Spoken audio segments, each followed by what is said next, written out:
ನಮಸ್ಕಾರ, ರಾಜ್ ನ್ಯೂಸ್ಗೆ ಸ್ವಾಗತ. ಇದೀಗ ಹೆಡ್ಲೈನ್ಸ್. ಮೀನು ಹಿಡಿಯುವ 16 ಫಲಾನುಭವಿಗಳಿಗೆ ಸಚಿವ ಹೆಬ್ಬಾರರಿಂದ ಫೈಬರ್ ಬುಟ್ಟಿ, ಹರಿಗೋಲು ಮತ್ತು ಮೀನಿನ ಬಲೆ ವಿತರಣೆ. ಸಮಾಜ ಮತ್ತು ದೇಶದ ಅಭಿವೃದ್ಧಿಯಲ್ಲಿ ಶಿಕ್ಷಕರ ಪಾತ್ರ ಅತ್ಯಂತ ಮಹತ್ವ, ಉಪೇಂದ್ರ ಪೈ. ಸಾರಿಕಾ ಸೇವಾ ಟ್ರಸ್ಟ್ ಮತ್ತು ಮಾರಿಗುಡಿ ಮಿತ್ರ ಮಂಡಳಿಯಿಂದ ಆಯೋಜಿಸಲಾಗಿದ್ದ ಬೇಡರ ವೇಷ ಸ್ಪರ್ಧೆಯಲ್ಲಿ ಅಕ್ಷಯ್ ಜೋಗ್ಲೇಕರ್ ಪ್ರಥಮ.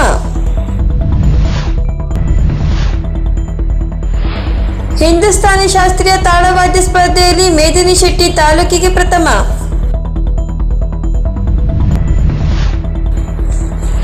ಬಿಣಗಾದಲ್ಲಿ ವಿದ್ಯುತ್ ಶಾರ್ಟ್ ಸರ್ಕ್ಯೂಟ್ನಿಂದಾಗಿ ಸುಟ್ಟು ಹೋದ 100 ಎಕರೆ ರಕ್ಷಿತಾರಣ್ಯ, ಸ್ಥಳಕ್ಕೆ ಜಿಲ್ಲಾಧಿಕಾರಿಗಳ ದೌಡು. ರಸ್ತೆ ಅಗಲೀಕರಣದಿಂದ ಮನೆ ಕಳೆದುಕೊಳ್ಳುತ್ತಿರುವ ವಡಗೇರಿ ಗ್ರಾಮಸ್ಥರಿಂದ ಬಿಸಲ್ಕೊಪ್ಪ ಪಂಚಾಯಿತಿಗೆ ಮುತ್ತಿಗೆ.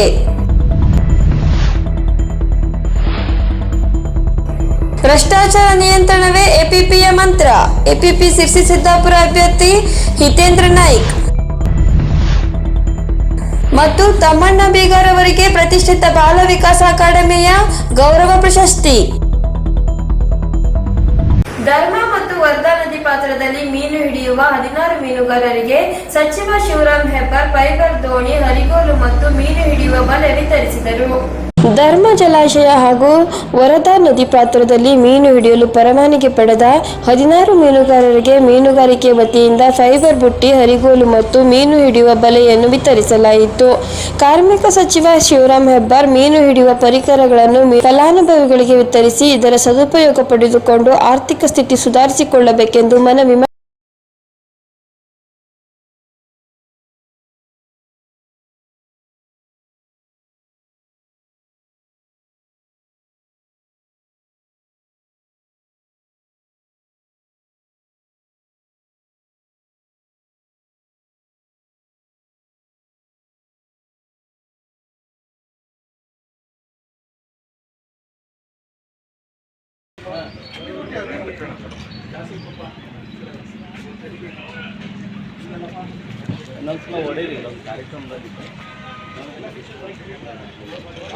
ಸಮಾಜ ಮತ್ತು ದೇಶದ ಅಭಿವೃದ್ಧಿಯಲ್ಲಿ ಶಿಕ್ಷಕರ ಪಾತ್ರ ಅತಿ ಮುಖ್ಯವಾಗಿದೆ ಎಂದು ಉಪೇಂದ್ರ ಪೈ ಸೇವಾ ಟ್ರಸ್ಟ್ನ ಅಧ್ಯಕ್ಷ ಉಪೇಂದ್ರ ಪೈ ತಿಳಿಸಿದ್ದಾರೆ. ದೇಶದ ಹಾಗೂ ಸಮಾಜದ ಅಭಿವೃದ್ಧಿಯಲ್ಲಿ ಶಿಕ್ಷಕರ ಪಾತ್ರ ಅತ್ಯಂತ ಮಹತ್ವದ್ದು ಎಂದು ಉಪೇಂದ್ರ ಪೈ ಸೇವಾ ಟ್ರಸ್ಟಿನ ಅಧ್ಯಕ್ಷ ಉಪೇಂದ್ರ ಪೈ ತಿಳಿಸಿದರು. ಅವರು ಭಾನುವಾರ ವಿನಾಯಕ ಸಭಾಭವನದಲ್ಲಿ ನಡೆದ ಕರ್ನಾಟಕ ರಾಜ್ಯ ಖಾಸಗಿ ಶಾಲಾ ಶಿಕ್ಷಕರ ಹಾಗೂ ಶಿಕ್ಷಕೇತರ ಒಕ್ಕೂಟದ ಸಮಾವೇಶವನ್ನು ಉದ್ಘಾಟಿಸಿ ಮಾತನಾಡುತ್ತಾ, ಶಿಕ್ಷಕರಿಲ್ಲದ ಈ ಸಮಾಜವನ್ನು ಊಹಿಸಿಕೊಳ್ಳುವುದಕ್ಕೂ ಅಸಾಧ್ಯವಾಗಿದೆ ಎಂದರು. ಮಕ್ಕಳ ನಿಜವಾದ ಭವಿಷ್ಯ ಅಡಗಿರುವುದೇ ಶಿಕ್ಷಕರ ಮೇಲೆ. ಅವರು ನೀಡುವ ಸಂಸ್ಕಾರಯುತವಾದ ಶಿಕ್ಷಣದಿಂದ ಮಕ್ಕಳು ತಮ್ಮ ಭವಿಷ್ಯವನ್ನು ರೂಪಿಸಿಕೊಳ್ಳುತ್ತಾರೆ ಎಂದರು. ಹೆಚ್ಚಾಗಿ ಶಿಕ್ಷಣ ಸಂಸ್ಥೆಯನ್ನ ನಡೆಸ್ತಾ ಇರತಕ್ಕಂಥ ನಮ್ಮ ಭಾಗಕ್ಕಿಂತ ಉಳಿದೆಲ್ಲ ಭಾಗಗಳಲ್ಲಿ ಪ್ರಜಾಪ್ರಭುತ್ವ ವ್ಯವಸ್ಥೆಯಲ್ಲಿ ರಾಜಕಾರಣ ಅಂತಕ್ಕಂಥವರೇ ಶಿಕ್ಷಣ ಸಂಸ್ಥೆ ಅಂತ ಹೇಳ್ತಾರೆ. ಆದರೆ ಇಷ್ಟೆಲ್ಲ ಶಿಕ್ಷಣ ಸಂಸ್ಥೆಯನ್ನು ಹೊಂದಿರತಕ್ಕಂಥ ಜನಪ್ರತಿನಿಧಿಗಳು ವಿಧಾನಸೌಧದ ಒಳಗೆ ಇದ್ದು ತಮ್ಮ ಸಂಸ್ಥೆ ಕೂಡ ನಡೀತಾ ಇದೆ, ತಮ್ಮ ಶಾಲೆ ಕೂಡ ಶಿಕ್ಷಣ ಅಭ್ಯಾಸವನ್ನು ಮಕ್ಕಳಿಗೆ ನೀಡ್ತಾ ಇದ್ದಾರೆ. ಆದರೆ ಸರ್ಕಾರದ ಮಾನ್ಯತೆ ಏನೂ ಇಲ್ಲ ಅಂತ ಒಂದಿನ ವಿಮರ್ಶೆ ಮಾಡಿಲ್ಲವ, ಯಾವತ್ತೂ ಮಾಡಿಲ್ಲ. ಮಾಡಿದ್ದಿದ್ರೆ ಕೊನೆಯ ಪಕ್ಷ ಸರ್ಕಾರಿ ಶಿಕ್ಷೆ ಕೊಡತಕ್ಕಂಥ ಏನು ಅವರಿಗೆ 100 ರೂಪಾಯಿ ಕೊಡ್ತಾ ಇದ್ರೆ ನಿಮ್ಗೊಂದು 75 ರೂಪಾಯಿ ನಿರ್ಣಯ ಮಾಡಬಹುದಾಗಿತ್ತ. ಕೊನೆಯ ಪಕ್ಷ ಬೇಡಿಕೆಯಿಂದ ಅವರಿಟ್ಟು ನಾವು ಇಷ್ಟೆಲ್ಲ ಮಕ್ಕಳಿಗೆ ಇಷ್ಟೆಲ್ಲವನ್ನು ನಾವು ಶಿಕ್ಷಣ ಕರ್ತಾ ಇರ್ತಕ್ಕಂಥ ಗುಣಮಟ್ಟದ ಶಿಕ್ಷಣವನ್ನು ನೀಡಿ ಕೊನೆಯ ಬೇಡಿಕೆ ಸರ್ಕಾರ ಏನಾದರೂ ಒಂದು ಸಿಗಲಿ ಅಂತೇಳಿ ನಮ್ಮನ್ನ ಕಾರ್ಮಿಕ ಇಲಾಖೆಗಾದ್ರೂ ಸೇರಿಸ್ರಿ ಬೇಡಿಕೆ. ಹೌದಾ? ಆದ್ರೂ ಮಾನ್ಯತೆ ಸಿಗ್ತಾ ಇಲ್ಲ. ಸಾರಿಕಾ ಸೇವಾ ಟ್ರಸ್ಟ್ ಹಾಗೂ ಮಾರಿಗುಡಿ ಮಿತ್ರ ಮಂಡಳಿಯಿಂದ ಆಯೋಜಿಸಲಾಗಿದ್ದ ಬೇಡರ ವೇಷದ ಸ್ಪರ್ಧೆಯಲ್ಲಿ ವಿಜೇತರಾದವರಿಗೆ ಸನ್ಮಾನಿಸಿ ಗೌರವಿಸಲಾಯಿತು. ಸಾರಿಕಾ ಸೇವಾ ಟ್ರಸ್ಟ್ ಹಾಗೂ ಶ್ರೀ ಮಾರಿಕಾಂಬಾ ಮಿತ್ರ ಮಂಡಳಿಯಿಂದ ಏರ್ಪಡಿಸಲಾಗಿದ್ದ ಬೇಡರ ವೇಷ ಸ್ಪರ್ಧೆಯ ಪ್ರಥಮ ಬಹುಮಾನವನ್ನು ಹಾಲುಂಡ ಹೋಳಿ ಸಮಿತಿಯ ಅಕ್ಷಯ್ ಜೋಗ್ಲೇಕರ್ ಪಡೆದುಕೊಂಡರೆ ದ್ವಿತೀಯ ಸ್ಥಾನವನ್ನು ಜಯನಗರ ಹೋಳಿ ಸಮಿತಿಯ ರತೀಕ್ ಸಾಲೇರ್ ಹಾಗೂ ತೃತೀಯ ಬಹುಮಾನವನ್ನು ಯಲ್ಲಾಪುರ ರಸ್ತೆಯ ಶೆಟ್ಟಿ ಕಾಂಪೌಂಡಿನ ಅಭಿತಾರನಾಥ್ ಜೋಗ್ಲೇಕರ್ ಮತ್ತು ಸಿಪಿ ಬಜಾರ್ ಹೋಳಿ ಸಮಿತಿಯ ಭಾಸ್ಕರ್ ಪಡೆದುಕೊಂಡಿದ್ದಾರೆ. ಭಾನುವಾರ ಶ್ರೀ ಮಾರಿಕಾಂಬಾ ಕಲ್ಯಾಣ ಮಂಟಪದಲ್ಲಿ ನಡೆದ ಬಹುಮಾನ ವಿತರಣಾ ಕಾರ್ಯಕ್ರಮದಲ್ಲಿ ಪ್ರಥಮ, ದ್ವಿತೀಯ ಹಾಗೂ ತೃತೀಯ ಸ್ಥಾನ ಪಡೆದ ಹಾಗೂ ಬೇಡರ ವೇಷ ಕುಣಿದ 60ಕ್ಕೂ ಹೆಚ್ಚಿನ ಬೇಡರ ವೇಷಧಾರಿಗಳಿಗೆ ಸನ್ಮಾನಿಸಿ ಗೌರವಿಸಲಾಯಿತು. ಈ ಕಾರ್ಯಕ್ರಮವನ್ನು ಉದ್ಘಾಟಿಸಿ ಮಾತನಾಡಿದ ನಿವೃತ್ತ ಪ್ರಾಂಶುಪಾಲರಾದ ಕೆಎನ್ ಹೊಸ್ಮನಿಯವರು, ಬೇಡರ ವೇಷ ಸಿರಿಸಿಯಲ್ಲಿ ಬಿಟ್ಟರೆ ಮತ್ತೆಲ್ಲಿಯೂ ಸಿಗದ ಅಪರೂಪವಾದ ಕಲೆಯಾಗಿದೆ. ಈ ಕಲೆಯನ್ನು ವರ್ಷದಿಂದ ವರ್ಷಕ್ಕೆ ಹೆಚ್ಚೆಚ್ಚು ಪ್ರಚಲಿತಕ್ಕೆ ಬರುವಂತೆ ಮಾಡುತ್ತಿರುವುದು ಸಿರಿಸಿ ಯುವಕರ ಸಾಧನೆಯಾಗಿದೆ ಎಂದರು. ಮಾರಿಗುಡಿ ದೇವಾಲಯದ ಬಾಬುದುದಾರ ಮುಖ್ಯಸ್ಥ ಜಗದೀಶ್ ಗೌಡ್ರು ಮಾತನಾಡಿ, ಸಿರಿಸಿಯ ಜನರಿಗೆ ಮಾರಿಕಾಂಬಾ ಜಾತ್ರೆ ಎಷ್ಟು ಮುಖ್ಯವೋ ಅಷ್ಟೇ ಮುಖ್ಯ ಬೇಡರ ವೇಷವಾಗಿದೆ ಎಂದರು.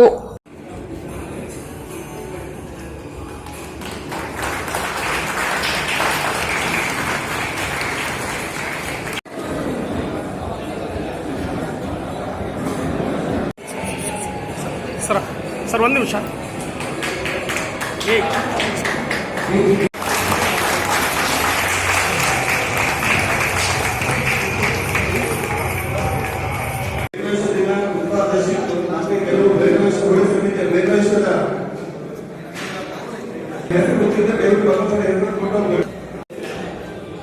ಸನ್ಮಾನ ಸ್ವೀಕರಿಸಿದೆಲ್ಲರಿಗೂ ಧನ್ಯವಾದಗಳು. ದಯವಿಟ್ಟು ಎಲ್ಲರೂ ಚಪ್ಪಾಳೆ ಅವರನ್ನ ಪ್ರೋತ್ಸಾಹಿಸಬೇಕು. ನಮ್ಮ ಸಿರಿಸಿಗೆ ಮಾತ್ರ ಸೀಮಿತ ಆಗಿರುವಂತಹ ಕಲೆ ಇದೊಂದು ಜಾನಪದ ಕಲೆ. ತಮಗೆಲ್ಲ ಗೊತ್ತಿದ್ದ ಹಾಗೆ ಇದರ ಬಗ್ಗೆ ಬಹುಶಃ ಇತಿಹಾಸದ ಪುಟದಲ್ಲಿ ಅಧಿಕೃತವಾದಂತಹ ಯಾವುದೇ ಮಾಹಿತಿ ನಮಗೆ ದೊರಕುತ್ತಾ ಇಲ್ಲ. ಜನರ ಬಾಯಿಂದ ಬಾಯಿಗೆ ಒಂದಿಷ್ಟು ಮಾಹಿತಿ ಹರಿದು ಬಂದದನ್ನ ನಾವು ಅಲ್ಲಲ್ಲಿ ದಾಖಲೆಗಳಲ್ಲಿ ನೋಡುತ್ತೇವೆ. ಪ್ರಸಿದ್ಧಿ ಇರೋದೇ ಎರಡು ಮೂರು ವಿಚಾರಗಳು: ಮಾರಿಕಾಂಬಾ ದೇವಸ್ಥಾನ, ಜಾತ್ರೆ ಹಾಗೂ ಈ ಹೋಳಿ. ಇದರಿಂದ ಈ ಏನು ಮಾಧ್ಯಮಗಳ ಮೂಲಕ ಇಡೀ ಜಗತ್ತಿನಲ್ಲೆಲ್ಲ ಈಗ ಪ್ರಚಾರ ಆಗ್ತಾ ಇದೆ. ಬಹಳ ಜನ ಬಂದು ನೋಡ್ತಾ ಇದ್ದಾರೆ. ತಿಳಿಸಿ ಅತ್ಯಂತ ಜನರ ನಾಲಿಗೆ ಹೇಳಿದೆ ಈಗ ಬೇಡ. ಬಟ್ ಈ ಕಲೆಯಲ್ಲಿ ಕೆಲವೊಂದು ಮಾರ್ಪಾಡುಗಳು ಆಗ್ತಾ ಇವೆ. ಅವು ಅಷ್ಟು ನನ್ನ ದೃಷ್ಟಿ, ವೈಯಕ್ತಿಕ ದೃಷ್ಟಿ ಇರೋದಾದ್ರೆ ಅದೆಲ್ಲ ಸರಿಯಲ್ಲ. ಡಿಜೆ ಇವತ್ತು ಬೇಡವೇಷದ ಅಲ್ಲಿಗೆ ಅಬ್ಬರನ್ನೇ ಕಡಿಮೆ ಮಾಡ್ತಾ ಇದೆ.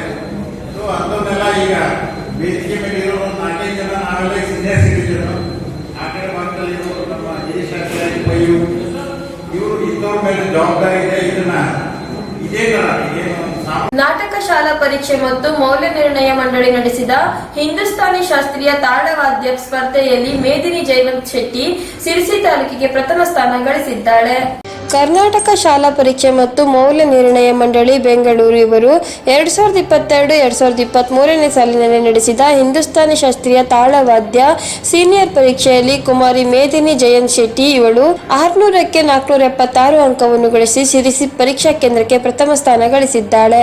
ಇವಳು ಶಾರದಾ ಸಂಗೀತ ವಿದ್ಯಾಲಯ, ಗಾಂಧಿನಗರ ಶ್ರೀ ವಿಠಲ್ ದಾಸ್ ಕಾಣೇಕರ್ ಇವರಲ್ಲಿ ತಬಲಾ ವಾದನವನ್ನು ಕಲಿಯುತ್ತಿದ್ದಾಳೆ ಹಾಗೂ ವಿದುಷಿ ಶ್ರೀಮತಿ ವತ್ಸಲಾ ಮಾಚಾರಿ ಇವರಲ್ಲಿ ಹಿಂದೂಸ್ತಾನಿ ಗಾಯನವನ್ನು ಅಭ್ಯಾಸ ಮಾಡುತ್ತಿದ್ದಾಳೆ. ಪಾಲಕರು ಹಾಗೂ ಶಿಕ್ಷಕರು ಹರ್ಷ ವ್ಯಕ್ತಪಡಿಸಿರುತ್ತಾರೆ.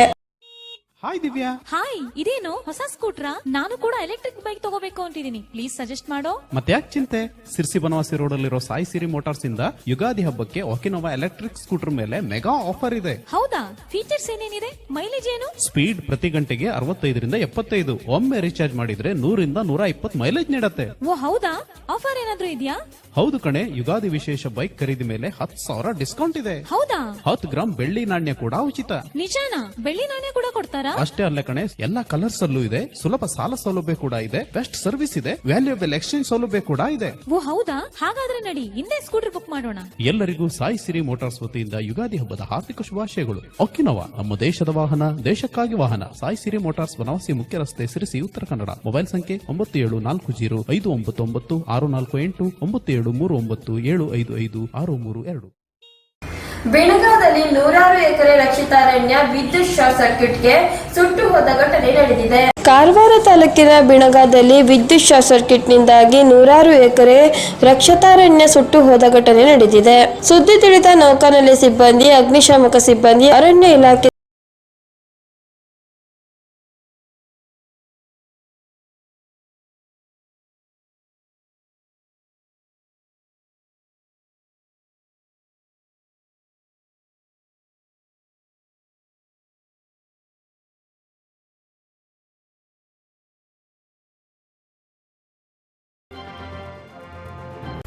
ರಸ್ತೆ ಅಗಲೀಕರಣದಿಂದ ಮನೆ ಕಳೆದುಕೊಳ್ಳುವ ಭೀತಿಯಲ್ಲಿರುವ ವಡಗೇರಿಯ ಗ್ರಾಮಸ್ಥರು ಬಿಸಲ್ಕೊಪ್ಪ ಪಂಚಾಯಿತಿಯ ಮುಂದೆ ಪ್ರತಿಭಟನೆ ನಡೆಸಿದರು. ರಸ್ತೆ ಅಗಲೀಕರಣದಲ್ಲಿ ವಾಸಕ್ಕಿರುವ ಮನೆಗಳು ಕಳೆದುಕೊಳ್ಳುವ ಭೀತಿಯಲ್ಲಿರುವುದರಿಂದ ವಡಗೇರಿ ಗ್ರಾಮದ ಜನರಿಗೆ ಗಾವಟಾವ ಜಾಗದಲ್ಲಿ ಗಡಿ ಗುರುತಿಸಿಕೊಡಬೇಕೆಂದು ಒತ್ತಾಯಿಸಿ ವಡಗೇರಿ ಗ್ರಾಮದ ಬಿಲ್ಲವ ಕುಟುಂಬದವರು ಬಿಸಲ್ಕೊಪ್ಪ ಪಂಚಾಯಿತಿಯ ಮುಂದೆ ಪ್ರತಿಭಟನೆ ನಡೆಸಿದರು. ಈಗ ಅದು ಗೌಟಾಂಡ್ ಎಷ್ಟು ಜಾಗ ಐತಿ? ಎಷ್ಟೈತಿ? ನೀವು ಅಲ್ಲಿ ಜಾಗ ಕೊಡ್ಬೇಕಂತ ನಿಮ್ದು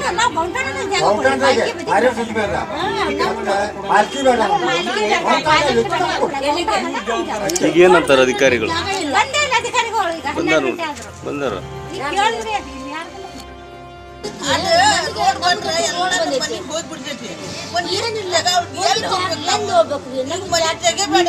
ನೀವು ಕೇಳ್ತಾ ಇರೋ ಜಾಗ ಯಾವುದು?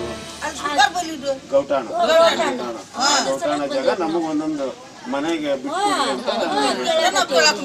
ಸ್ವಾಭಾವಿಕ ಐತಿ. ಬಂದಿರಲ್ಲ ಹೇಳಕ್ ಹೋಗ್ಬೇಡ. ಈಗ ಎಲ್ಲಿ ಉಳ್ದಿದ್ರಿ ನೀವು? ಅಲ್ಲ ನಾನು ಗ್ರಾಮ ಪಂಚಾಯತ್ ಮನೆ ಕಟ್ಟಿ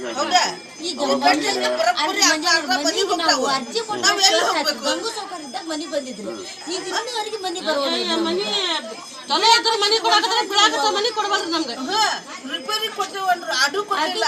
ಹಿಂದಿನ ಮನಿ ಎಲ್ಲ ಬಿಟ್ಟು ಹೋಗಾಕ್ ಬಂದೈತಿ.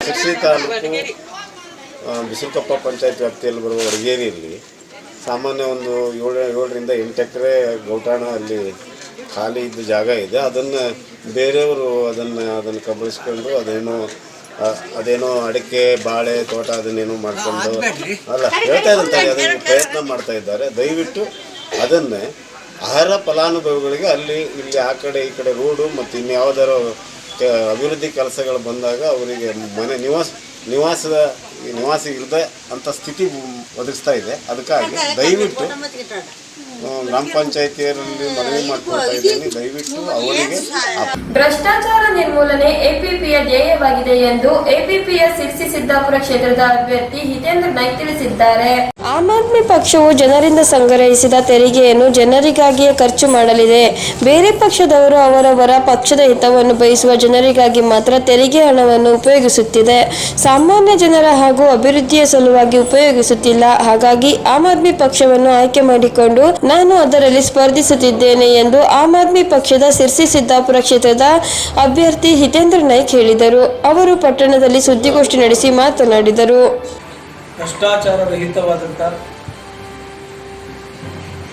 ಪ್ರತಿಯೊಂದು ಹಳ್ಳಿಯಲ್ಲೂ ಭೇಟಿ ಕೊಟ್ಟು ಅಲ್ಲಿಯ ಪ್ರಾಬ್ಲಮನ್ನು ತಿಳ್ಕೊಂಡು ಅದಕ್ಕೆ ಒಂದು ಸೊಲ್ಯೂಷನನ್ನು ಬರೆದಿಟ್ಟುಕೊಂಡು ಅದರ ಬಗ್ಗೆ ಹೋರಾಡ್ತಕ್ಕಂಥ ಹಾಗೂ ಒಬ್ಬ ವಿದ್ಯಾವಂತ ಯುವಕನನ್ನು ಗುರುತಿಸಿ ಶ್ರೀ ಅರವಿಂದ್ ಕೇಜ್ರಿವಾಲ್ ಅವರು ನನ್ನನ್ನು ಸಿರ್ಸಿ ಸಿದ್ದಾಪುರ ಕ್ಷೇತ್ರದ ಅಭ್ಯರ್ಥಿಯನ್ನಾಗಿ ಘೋಷಿಸಿದ್ದಾರೆ. ಹಾಗಾಗಿ ಅವರಿಗೆ ನನ್ನ ಕಡೆಯಿಂದ ತುಂಬಿರದೇ ಧನ್ಯವಾದಗಳು.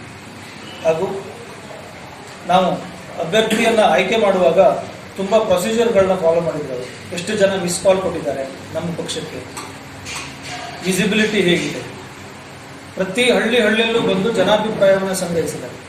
ಪ್ರತಿ ಹಳ್ಳಿಯಲ್ಲೂ ಬಂದಿದ್ದಾರೆ. ಒಂದು ಟೀಮ್ ಬಂದಿತ್ತು ಡೆಲ್ಲಿಯಿಂದ, ಒಂದು ಜನಾಭಿಪ್ರಾಯವನ್ನು ಸಂಗ್ರಹಿಸಿದ್ದಾರೆ. ಇದನ್ನೆಲ್ಲದನ್ನು ಆಧಾರವಾಗಿಟ್ಕೊಂಡು ಮೊನ್ನೆ ಒಂದು 80 ಜನರ ಲಿಸ್ಟನ್ನು ಬಿಡುಗಡೆ ಮಾಡಿದ್ರು. ಅದು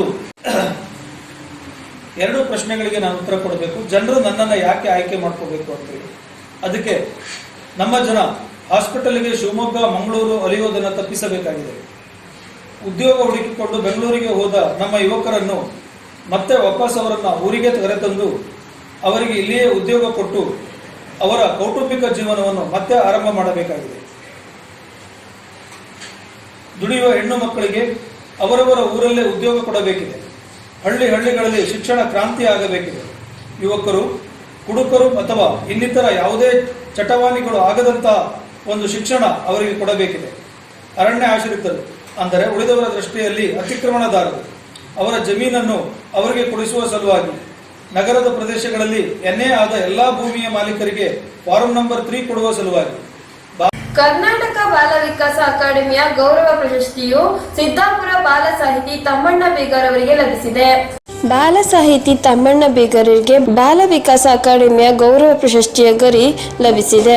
ಕರ್ನಾಟಕ ಬಾಲ ವಿಕಾಸ ಅಕಾಡೆಮಿ ಧಾರವಾಡ ಇವರ ಮಕ್ಕಳ ಸಾಹಿತ್ಯ ಕ್ಷೇತ್ರದಲ್ಲಿ ಗಣನೀಯವಾಗಿ ಸೇವೆ ಸಲ್ಲಿಸಿದ ವ್ಯಕ್ತಿಗಳಿಗೆ ಕೊಡುಮಾಡುವ 2020-21ನೇ ಸಾಲಿನ ಅಕಾಡೆಮಿಯ ಗೌರವ ಪ್ರಶಸ್ತಿಯ ಬಾಲ ಸಾಹಿತಿ ತಮ್ಮಣ್ಣ ಬೇಗರ್ ಅವರಿಗೆ ಲಭಿಸಿದೆ. ಈ ಪ್ರಶಸ್ತಿಯು 25,000 ನಗದು ಹಾಗೂ ಪುರಸ್ಕಾರಗಳನ್ನು ಒಳಗೊಂಡಿದೆ.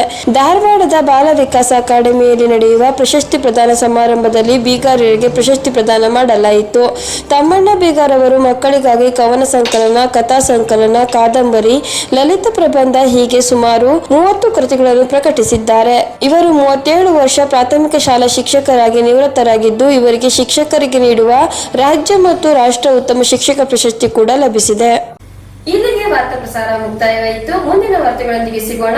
ನಮಸ್ಕಾರ.